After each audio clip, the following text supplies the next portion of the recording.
आज हम लोग फर्स्ट ईयर क्लास में जो है वो लीनियर इनइक्वालिटीज यानी रैखिक असमीकाएं पढ़ेंगे, जो कि हम लोगों ने पिछले वीडियो में भी सीखा था कि रैखिक असमीकाएं क्या होती हैं, किस तरीके से उनको सॉल्व करते हैं, उनका सोल्यूशन कैसे लिखते हैं और किस तरीके से उसको नंबर लाइन यानी संख्या रेखा पर निरूपित करते हैं। ये हम लोगों ने पिछले 2 वीडियो में सीख लिया था। जिन्होंने वो वीडियो ना देखी हो पहले उन्हें देखें और फिर आज की वीडियो जो है वो देखें। तो आज हम लोग क्वेश्चन सॉल्व करेंगे लैंग्वेज पर आधारित, यानी जो भाषा में क्वेश्चन दिए गए होंगे उन क्वेश्चनों को हम सॉल्व करेंगे। चलिए क्वेश्चन की ओर बढ़ते हैं। तो क्वेश्चन यहाँ पर लिखा हुआ है, इंग्लिश में लिखा है मैं, लेकिन हिंदी में भी आपको समझा दूंगा। Ravi obtained 70 and 75 marks in first 2 unit test, यानी जो रवि है वो 2 यूनिट टेस्ट में 70 और 75 मार्क्स पाता है। Find the minimum marks he should get in the third test to have an average of at least 60 marks, यानी वो तीसरी जो परीक्षा होगी उसमें कम से कम कितने मार्क्स पाए कि जो उसका एवरेज है, जो उसका औसत है वो कम से कम 60 हो जाए। जैसे हम लोग कहते नहीं है कि हमें जो है, जैसे मान लीजिए हम इंटरमीडिएट की परीक्षा दे रहे हैं तो 500 का टोटल होता है, उसमें 300 अगर पाते हैं तो 60% कहलाता है। तो हम यही तो कहते हैं कि हम कम से कम 300 तो पा जाएं कि हम 60% हमारा हो जाए, और उससे ज़्यादा हो जाए और अच्छी बात। तो वही कहा गया है कि शुरुआत की 2 परीक्षाओं में जो उसके मार्क्स हैं वो 70 और 75 है, तो तीसरी परीक्षा में कम से कम कितने मार्क्स पाए कि जो उसका एवरेज है वो कितना हो जाए 60, एटलीस्ट 60। क्योंकि यहाँ पर हम क्या पढ़ रहे हैं, लीनियर इनइक्वालिटीज यानी असमीका पढ़ रहे हैं। तो यहाँ जब भी कोई बात होगी तो वो कम से कम इतना हो जाए, अधिकतम इतना हो जाए, इस तरीके की बात होगी। ये नहीं कहेगा 60 हो जाए। अगर 60 हो जाए तो ये हमारी लीनियर इक्वेशन का काम हो गया। ठीक, तो यहाँ पे हम लेट कर लेंगे, लेट रवि ऑब्टेन्ड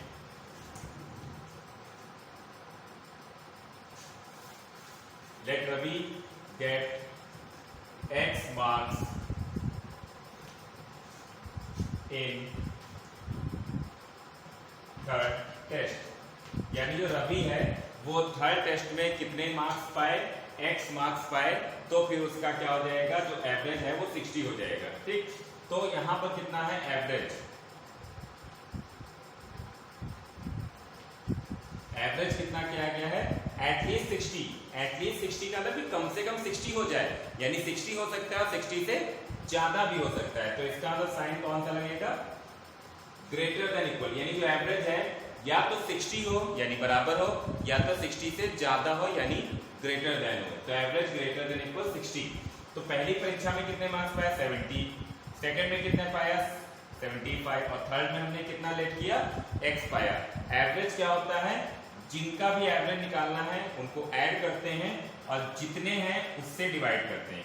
तो यहाँ पर 3 परीक्षाओं के मार्क्स हैं, तो तीनों परीक्षाओं के मार्क्स को हम ऐड करेंगे और चूंकि 3 है इसलिए 3 से हम डिवाइड करेंगे, ये एवरेज हो गया ग्रेटर देन इक्वल 60।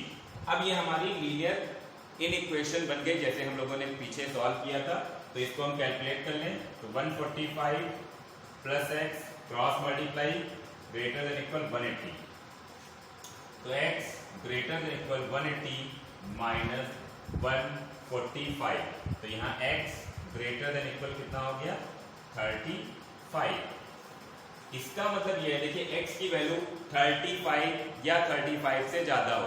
तो हमसे क्या पूछा गया था कि थर्ड टेस्ट में वो कितने मिनिमम मार्क्स पाए कि उसका एवरेज जो है वो कम से कम 60 हो जाए। तो ग्रेटर देन इक्वल 35, यानी या तो 35 पाए या 35 से मोर देन पाए, तो उसका जो एवरेज है वो कम से कम 60 हो जाएगा। इसका मतलब ये कि अगर वो 35 मार्क्स पाएगा तो उसका एवरेज 60 हो जाएगा। तो 35 पाए या 35 से ज्यादा पाए, यानी जो रवि है वो एटलीस्ट 35 मार्क्स पाए, यानी रवि न्यूनतम 35 अंक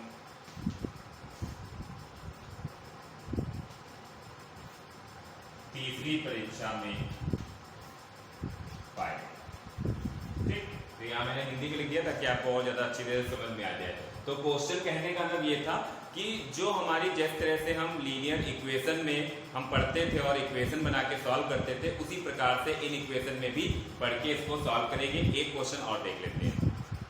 क्वेश्चन है find the pairs of consecutive even positive integers both of which are larger than 5 such that their sum is less than 23। यानी क्वेश्चन हमारा ये है कैसे दो क्रमागत हमें सम धन पूर्णांक बताने हैं जो कि 5 से ज्यादा होंगे और उनका जो सम है वो 23 से कम होगा। ठीक, तो ऐसे कौन से दो पूर्णांक हैं सम धन पूर्णांक वो हमें बताने हैं। तो हम लेट कर लेंगे, late 2 consecutive even positive integers are x and x plus 2। ठीक, हम जानते हैं कि ऐसे दो धन पूर्णांक, कॉन्जिक्यूटिव का मतलब होता है कि क्रमागत, क्रम से।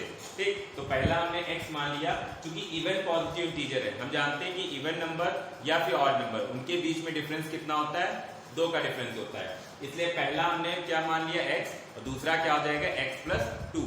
अगर इवन ना लिखा होता, केवल पॉजिटिव इंटीजर लिखा होता तो पहला x मानते, दूसरा x प्लस 1 मानते। ठीक, तो यहाँ पर क्या कहा गया है कि कंडीशन है कि दोनों 5 से ज्यादा हैं, तो x भी 5 से ज्यादा हुआ और जो हमारा दूसरा है x प्लस 2 ये भी क्या होगा 5 से ज्यादा होगा। ये कंडीशन ध्यान रखिए।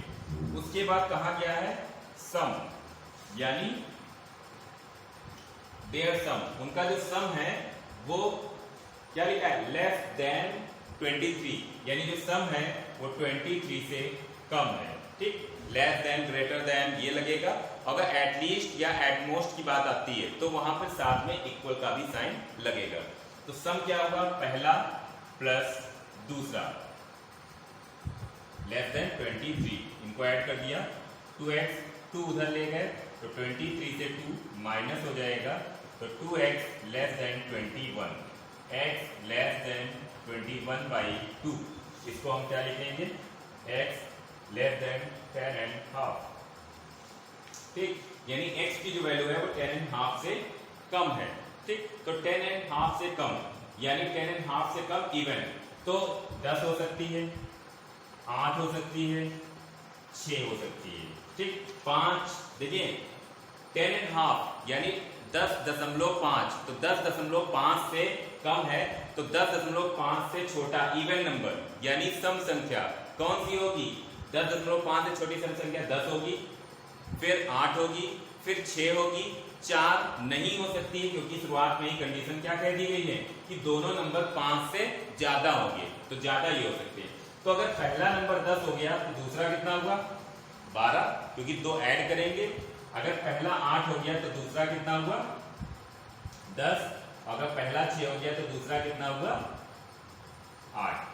तो हमारे कौन कौन से पेयर हो सकते हैं, तो 10 का 12 हो सकता है, 8 का 10 हो सकता है और 6 का 10 हो सकता है। तो ये हमारे 3 आंसर है, यानी इनमें से कोई भी आंसर हो सकता है। दोनों कंडीशन को वेरीफाई कर रहा है। पहली कंडीशन कि दोनों नंबर 5 से ज्यादा होने चाहिए, दोनों नंबर 5 से ज्यादा है, उनका सम 23 से कम होना चाहिए, इसका सम 23 से कम है, इसका भी कम है, इसका भी कम है। तो आंसर आया 10 का 12 या फिर 8 का 10 या फिर 6 का 8। तो इस तरीके से इसको सॉल्व करेंगे। एक क्वेश्चन और देखते हैं। नेक्स्ट क्वेश्चन है the longest side of A triangle is 3 times of shortest side and the third side is 2 centimeter shorter than longest side. If the perimeter of the triangle is at least 61 centimeter, find the minimum length of the shortest side. Question Hindi में बताते हैं। कोई triangle है यानी त्रिभुज है, त्रिभुज की जो सबसे बड़ी भुजा है वो उसकी सबसे छोटी भुजा की 3 गुनी है। त्रिभुज की सबसे बड़ी भुजा सबसे छोटी भुजा की 3 गुनी है, और जो तीसरी साइड बची वो सबसे बड़ी साइड से 2 सेंटीमीटर कम है, यानी तीसरी भुजा बची वो बड़ी भुजा से 2 सेंटीमीटर कम है। अगर त्रिभुज का परिमाप एटलीस्ट 61 सेंटीमीटर, यानी अगर त्रिभुज का परिमाप कम से कम 61 सेंटीमीटर हो तो त्रिभुज की सबसे छोटी भुजा की न्यूनतम लंबाई कितनी होगी। ठीक, चलिए अब इसको सॉल्व करते हैं। देखिए, सबसे बड़ी भुजा छोटी भुजा के 3 गुनी है। ठीक, यानी बड़ी भुजा छोटी भुजा पे डिपेंड कर रही है। तीसरी भुजा बड़ी भुजा से 2 सेंटीमीटर कम है, तो तीसरी बड़ी पे डिपेंड कर रही है, बड़ी छोटी पे डिपेंड कर रही है। तो सबसे छोटी भुजा पे ही सब कुछ डिपेंड कर रहा है और हमें निकालना भी उसी की लेंथ है। तो let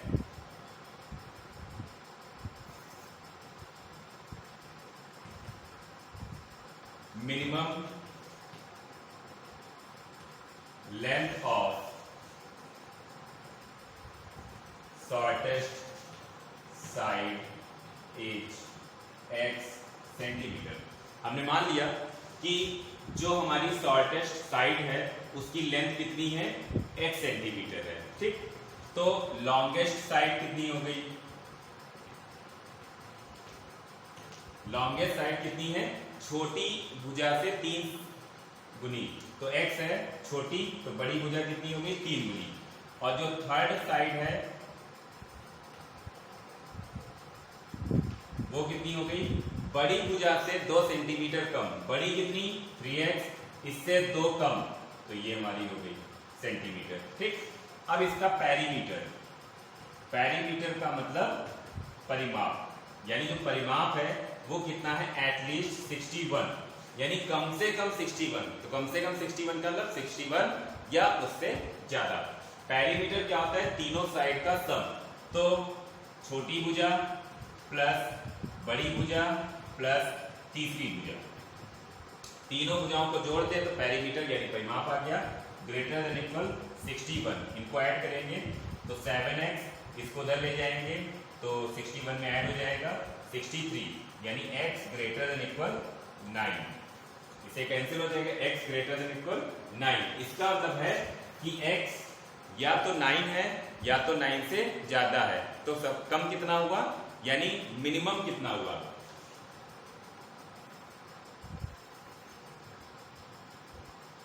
minimum length of shortest side equal 9 centimetre. ठीक, यानी 9 या 9 से ज्यादा है तो कम से कम कितनी हुई 9। इसका मतलब यह है कि अगर त्रिभुज की सबसे छोटी भुजा की न्यूनतम लंबाई अगर 9 सेंटीमीटर कर दी जाए तो त्रिभुज का जो परिमाप है वो कम से कम 61 सेंटीमीटर तो हो ही जाएगा। तो आज मैंने आपको बताया लीनियर इनइक्वालिटीज के ऐसे प्रश्न जो कि लैंग्वेज वाले होते हैं, तो भाषा वाले प्रश्नों को हम किस तरीके से सॉल्व करते हैं ये बताया। अगले वीडियो में हम लोग सीखेंगे आलेखीय हल यानी ग्राफिकल सॉल्यूशन सीखेंगे, बहुत ही ज़्यादा इंपॉर्टेंट है, खासकर जो इंटरमीडिएट में एक हम चैप्टर पढ़ेंगे लीनियर प्रोग्रामिंग, उसमें ग्राफिकल हमें ग्राफ बनाना पड़ता है, वो हम यहीं पर सीखेंगे। आई होप कि आपको आज की क्लास अच्छी तरह से समझ में आई हो। धन्यवाद।